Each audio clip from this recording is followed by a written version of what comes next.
My girlfriend said she was taking a mental health retreat to a monastery. Then I saw her Instagram story from Vegas with her ex. I didn't text her. Instead, I sent her meditation teacher a screenshot with the caption, "Interesting enlightenment technique." She called me 63 times that day.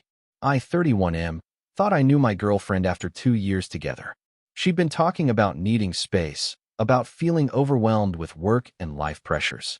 When she told me she was going to spend 10 days at a Buddhist monastery for a silent meditation retreat, I actually felt proud of her for taking care of her mental health. She explained how she'd found this place online, how they had a strict no-contact policy during retreats, and how our meditation teacher had specifically recommended complete digital detox. She showed me the monastery's website on her laptop, peaceful gardens, simple wooden buildings, testimonials about finding inner peace. She seemed genuinely excited about disconnecting from everything, including me. The night before she left, she held me close and told me how much this meant to her, how she needed to find herself again. She promised she'd come back refreshed and ready to work on us. I helped her pack simple clothes, watched her turn off her phone, and drove her to what I thought was a bus station for her journey to enlightenment. For the first 3 days, I missed her terribly but felt good about supporting her growth. I kept myself busy with work, hit the gym more often, and even started reading about meditation myself. I wanted to understand what she was going through. On day 4, I was mindlessly scrolling Instagram during my lunch break when her story popped up. My blood turned to ice. There she was, cocktail in hand, laughing at a blackjack table in what was clearly a Vegas casino. The location tag confirmed it, Bellagio Hotel and Casino. But that wasn't the worst part. Sitting next to her, arm draped casually around her shoulders, was her ex-boyfriend. The same guy she'd sworn was just a friend, the one she'd told me I had nothing to worry about. They looked comfortable together, familiar, like they'd never broken up. I stared at my phone screen until it went black, then stared at my reflection in the dark glass. My hands were shaking. 2 years of trust, of believing in her, of supporting her dreams and struggles, and she was gambling away our relationship in Vegas with the guy she'd supposedly gotten over. I could have called her immediately, could have sent angry texts, could have driven to Vegas and confronted them both. Instead, I sat in my car in the parking lot and thought about that meditation teacher she'd mentioned so reverently. She'd talked about him constantly in the weeks leading up to her retreat. How wise he was, how he'd helped her understand herself better, how he'd become like a spiritual father to her. She'd shown me his website, his credentials, his philosophy about honesty and authentic living. She'd even suggested I might benefit from his guidance someday. I screenshot her Instagram story and opened a new message to the meditation teacher.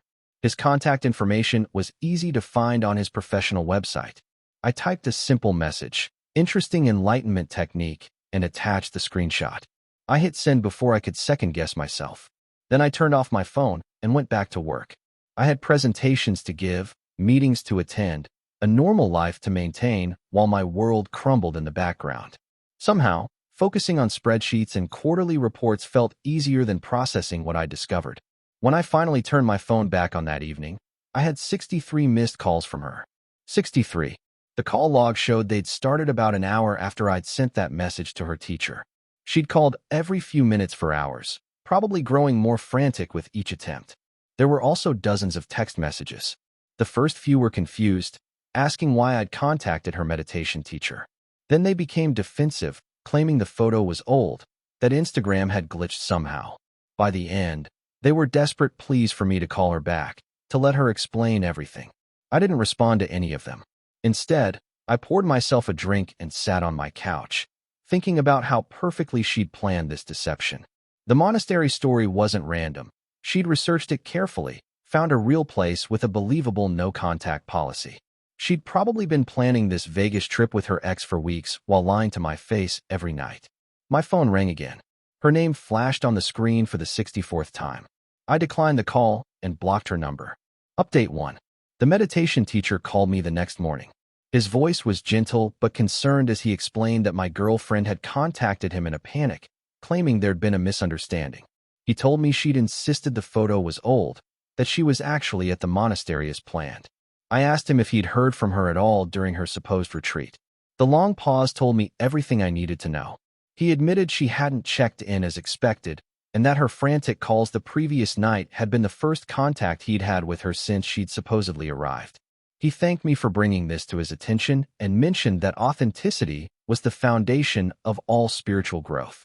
He seemed genuinely disappointed that someone had used his teachings and reputation as cover for deception. After hanging up, I realized my girlfriend had probably paid for some sessions with this teacher specifically to make her monastery story more believable. She'd invested time and money into making her lie airtight. The level of premeditation was staggering. I spent the day boxing up her belongings. 2 years of shared life fit into surprisingly few boxes. Her favorite mug, the one she drank coffee from every morning while telling me about her dreams. Books she'd never finished reading. The plant she'd insisted we buy together because it would bring positive energy to our space. Each item felt like evidence of a relationship that had apparently meant nothing to her. My phone buzzed with notifications from unknown numbers. She was trying to reach me through friends, probably borrowing phones to get around the block. I ignored them all. That evening, her best friend showed up at my door. She looked uncomfortable as she explained that my girlfriend had asked her to check on me, to make sure I was okay. I told her I was fine and that her friend was in Vegas with her ex-boyfriend instead of at any monastery. The friend's face went through several emotions: confusion, realization, then anger. She admitted she'd thought the monastery story seemed sudden and out of character. She apologized for being used as a messenger and promised she'd be having words with my girlfriend about honesty and respect. Update 2. By day 6 of her supposed retreat, my girlfriend had apparently returned to our city.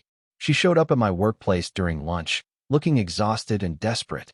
Security called me down to the lobby where she was waiting, still in what looked like Vegas clothes, a sequin top and designer jeans that definitely weren't monastery-appropriate attire.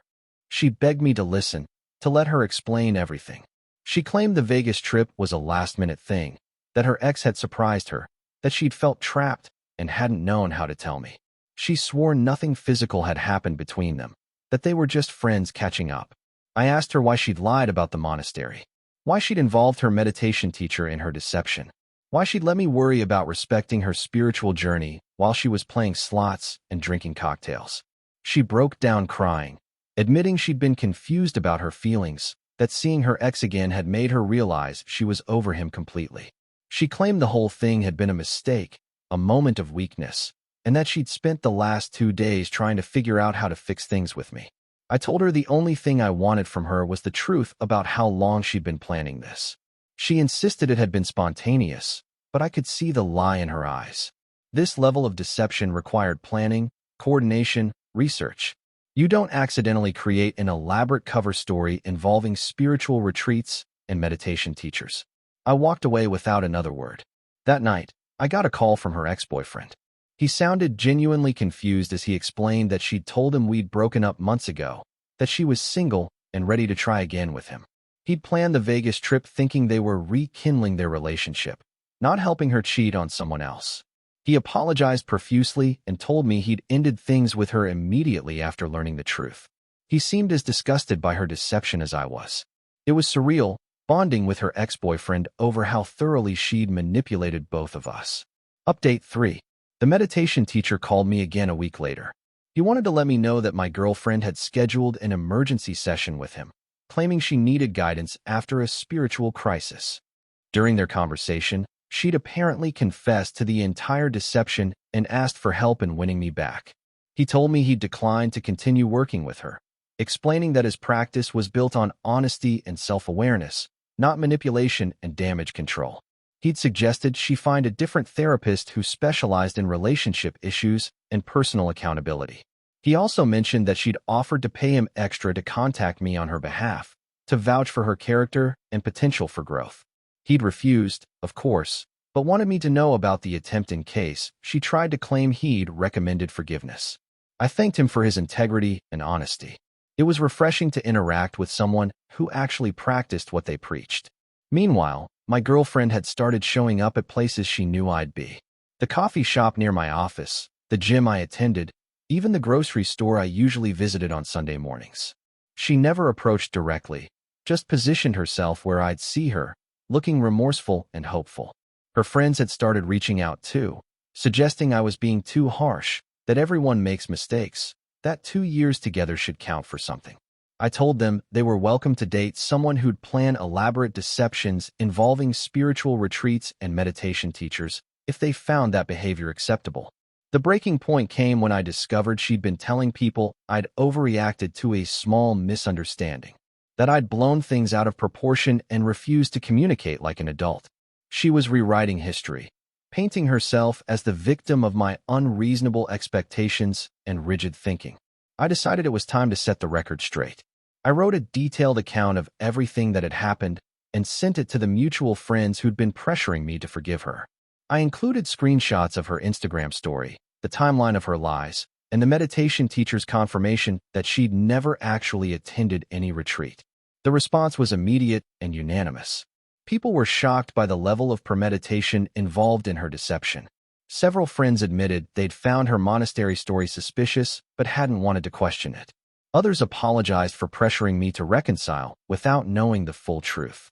Her narrative of being misunderstood and unfairly punished crumbled overnight. The people who'd been advocating for her suddenly understood why trust, once broken so thoroughly, couldn't simply be repaired with apologies and promises.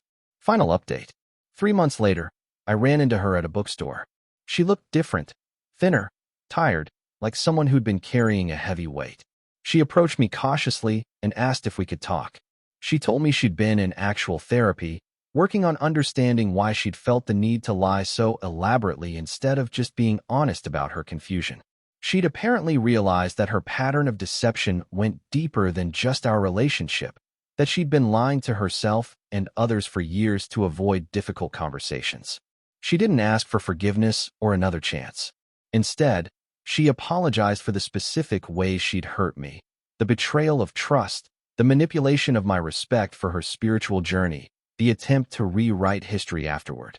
She acknowledged that her actions had been calculated and cruel, not spontaneous mistakes. She told me she understood why I'd contacted her meditation teacher, that it had been a perfect way to expose her lies while staying true to the values she'd claimed to embrace. She admitted she deserved the humiliation and panic that followed. I listened without interrupting, then thanked her for the apology. I told her I hoped she'd learned something valuable about honesty and that her future relationships would benefit from her therapy work. As I walked away, I felt something I hadn't expected, relief. Not because I wanted her back, but because she'd finally told me the truth about something. It was a small thing, but it felt like closure. I never saw her again after that day. Sometimes I wonder if she actually learned to be honest with herself and others, or if the apology was just another performance. But it doesn't matter anymore. I learned something valuable too, that trust, once broken by deliberate deception, doesn't heal just because someone regrets getting caught. The meditation teacher was right about authenticity being the foundation of growth. My girlfriend had tried to build a relationship on lies and manipulation, and it had crumbled the moment the truth came to light. Meanwhile, my decision to respond with calculated honesty instead of emotional reaction had given me exactly the closure I needed. Some people called my revenge petty, but I disagree. I simply held her accountable to the values she claimed to embrace. If she wanted to use spiritual growth as cover for deception, she had to face the consequences when her spiritual teacher learned the truth. The 63 missed calls that day were just the sound of her carefully constructed lies falling apart. And honestly, it was the most peaceful sound I'd heard in months.